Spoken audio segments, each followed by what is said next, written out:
বেশি ঢুকতে দিও না।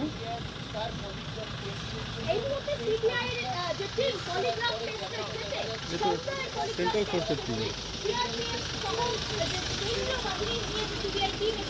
দাঁড়া আরাম।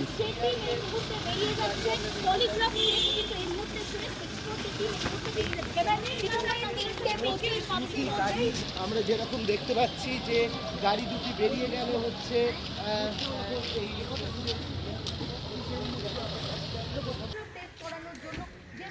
প্রয়োজন হয় সেই সেট আপ করে যায় হসপিটালের, অর্থাৎ জেল হসপিটালের একটি রুম।